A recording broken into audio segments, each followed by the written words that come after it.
Welcome back to another weekly edition of what's going on in Southeast Asia, what's opening up, what is open, and what some of the requirements are. Stick around. All right, so first I want to talk about Thailand. Now, Thailand is opening up as of November 1st, meaning it's already opened up, and it opened up. Well, it was open previously, but it's open up under the conditions of no quarantine. Now, when they say no quarantine, you still have to arrive. You get a designated hotel for at least one night. And it's kind of the same scheme as the sandbox. All right, so Thailand, as of November 1, you now just register online. It's an online pass to travel to Thailand. And over the last 4 days, actually, when they announced this, they had 65,000 people register already, which is fantastic news. For Thailand, things are opening, people are coming in, so there's definitely a lot of interest of people coming into Thailand. And no quarantine certainly makes it much better. Again, you have to be vaccinated. But Thailand is now strictly on that online pass system to travel to Thailand. You register online. And I think it's tp.consular.go.th for that website. So that brings me over to the Philippines. Now, the Philippines just came out with an article saying the Philippines to observe, learn from Thailand's experience in reopening country to foreign tourists. This is why I said before, really all eyes are on Thailand. Whether you want to say Thailand's sandbox was a success or not, doesn't really matter. Every country seems to be modeling after Thailand, with Vietnam opening their island, Malaysia opening up Langkaw. Cambodia is a different story.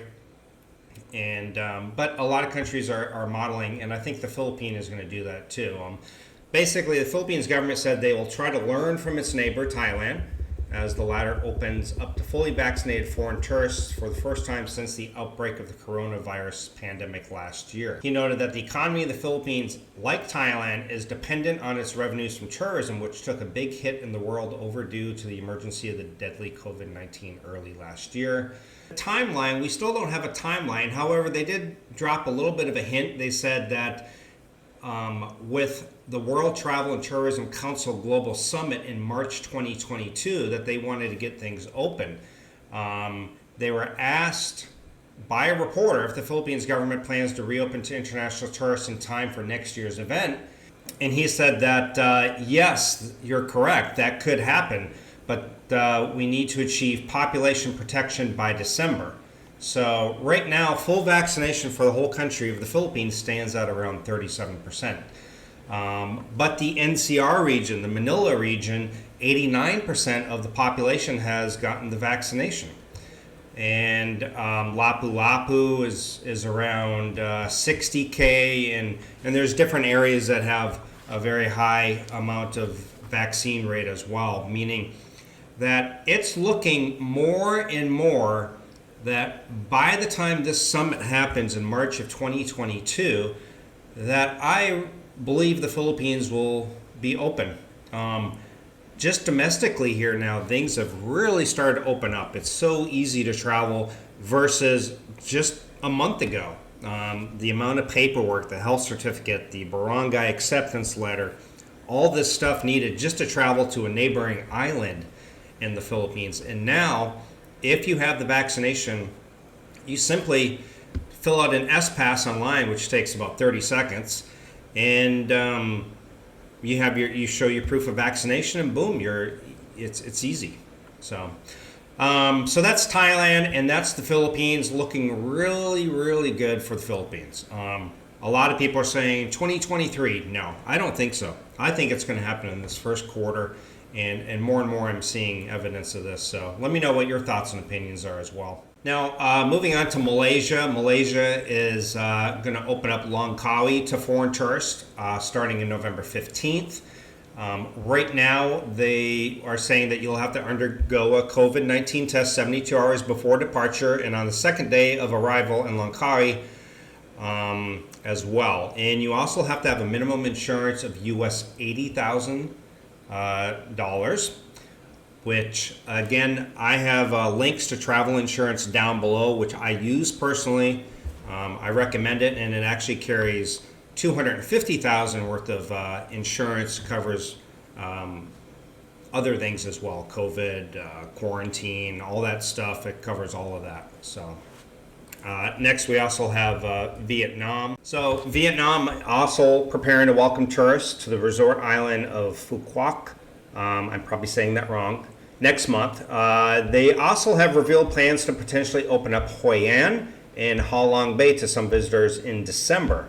So similar to Thailand's sandbox model, only visitors from low-risk COVID-19 countries, which includes the U.S., Australia, countries in Europe, Middle East, Northeast Asia, and basically they're saying that tourists can return to Vietnam soon if they visit this island. So it sounds like if you spend a certain amount of time at this island, from there you will be released and be able to go travel throughout the rest of Vietnam, which is fantastic news as well. So the last one I want to mention is also Cambodia, because Cambodia, Thailand, Vietnam, the Philippines, Malaysia, those seem to be the top tourist destinations in Southeast Asia. They are set to open up in November as well. They've gotten rid of the full 14-day quarantine. So I don't have a whole lot of details on the Cambodia one. It's still not totally clear. So basically, Cambodia, they're saying that you'll require a certificate showing that you've been double vaccinated. Health insurance. Again, we go back to the health insurance. I think that's going to be a common theme traveling throughout Southeast Asia. Negative swab test prior to departure and upon arrival. You must remain a minimum of 5 days in the pilot locations and undergo a further swab test before being allowed to explore other parts of Cambodia. It sounds a lot like Thailand, Vietnam, Malaysia, and potentially the Philippines. So there we have it. That's what's going on with the 5 main countries in Southeast Asia that most people are interested in visiting. Again, I expect by the beginning of next year, around January, that pretty much Southeast Asia is going to be open to you guys. And fantastic news. Again, I'm not here to tell you whether to get a vaccine or not. I believe you should have a choice whether you want it or not. But if you want to travel to Southeast Asia, likely you're going to need it. Anyway, questions, comments, let me know what's going on. Have any of you guys been out to Thailand? Where are you guys interested? Are you going to hold out and wait for the Philippines, which I think is probably going to be the very last country to open? Well, it is. And are you going to maybe head out to a different country, maybe spend some time there, and then come out to the Philippines? Let me know down in the comments. Share with me your opinions and thoughts and ideas. So see you guys next time.